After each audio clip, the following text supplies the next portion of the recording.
Hello fellow humans and welcome to the Madhouse. I'm Josh and today I want to talk about everything I got up to during the month of August.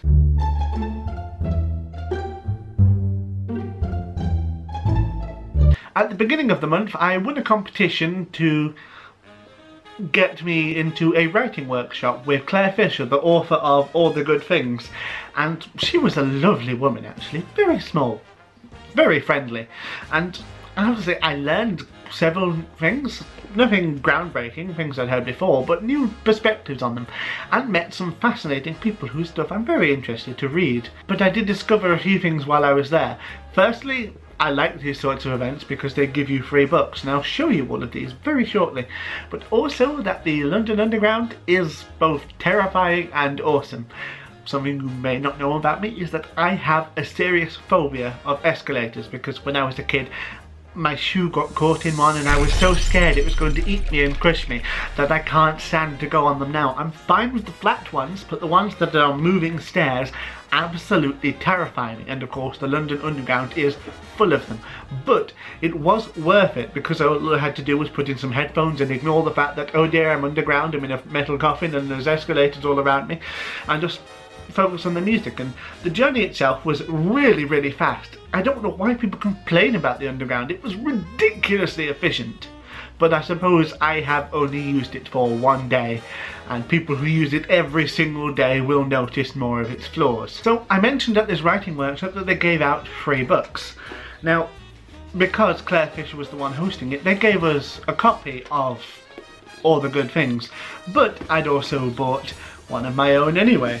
So now I have two. I got one signed for myself and another for a friend, and that'll be a birthday present right there because I know it's exactly her cup of tea.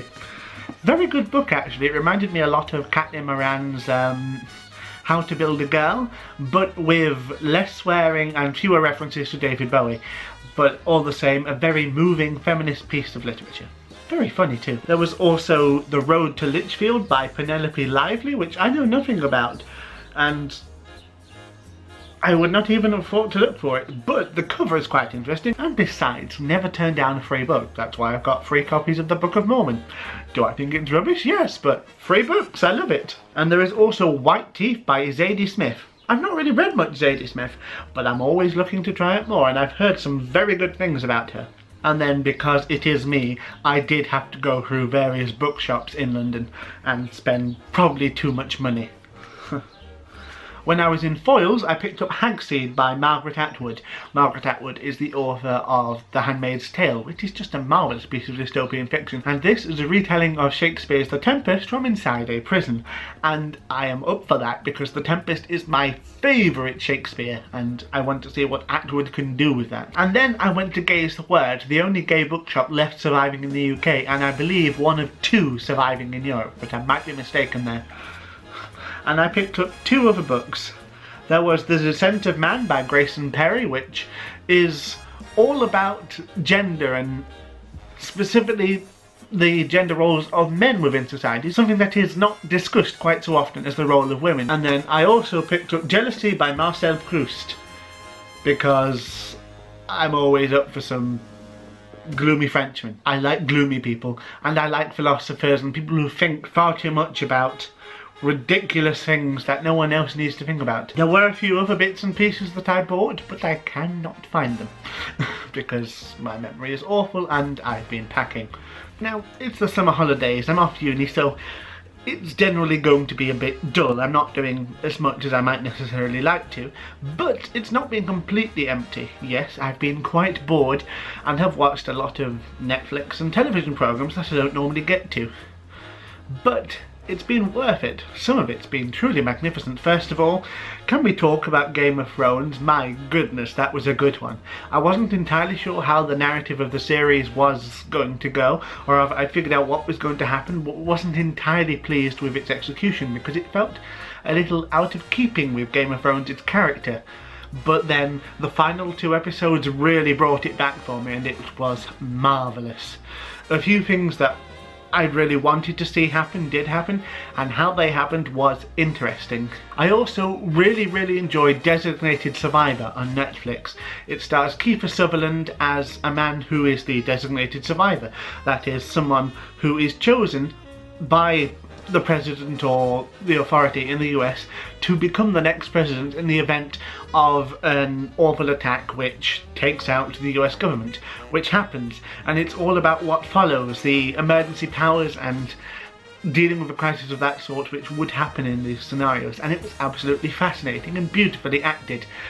The writing was reminiscent of The West Wing at times, with elements of The Thick of It and 24 thrown in, and that was fun. I went to the cinema twice, and my favourite film of those that I saw was just this week, and it was The Hitman's Bodyguard, starring Ryan Reynolds and I can never remember his name. Oh, you know, the guy who says motherfucker a lot. But it was very enjoyable. Seriously violent and bloody, but just hilarious, very cleverly edited and put together, and with some of the best car chases I have ever seen in a film. And I'm not normally a fan of that sort of movie, but this one did it exceptionally well. It combined pretty much everything I loved about Hot Fuzz with everything I loved about Kingsman, and it was just magnificent, and I urge you to go and watch it. There's just a couple more things I wanted to mention. I recently bought myself another copy of Avatar for Blu-ray, because while I have the collector's edition on DVD, it is fucked. It's scratched to buggery, it barely works, and it's still one of my favourite films. Do I believe it's a masterpiece of storytelling? No. But in terms of what it shows visually, it is absolutely unrivaled, and I adore it. I love Neytiri and the Omaticaya and the Na'vi and Pandora. They are awesome, and I really want to go and visit James Cameron's world of Pandora, or world of Avatar rather, at, is it Disney World in Orlando? Because I have an obsession and it's going to be amazing. However, last but not least, I'm going to say my 2DS, because I finally managed to get the fucker working, and I've spent much of the last month playing Pokemon Sun and Pokemon Alpha Sapphire, because I am a child and I want to do nothing else with my life except pretend to run around outside on a little screen catching animals that in reality I would want nothing to do with, because it requires effort and energy. It makes me pretend I'm not a lazy fucker, all the while still being a lazy fucker. I don't really know what I wanted to say in this. There was a specific video I'd been planning to do for a while, but I lost the footage. I didn't vlog anything in London really, because I left the SD card from my camera behind and I needed my phone to navigate. I'd been a bit ill, to be honest, as well.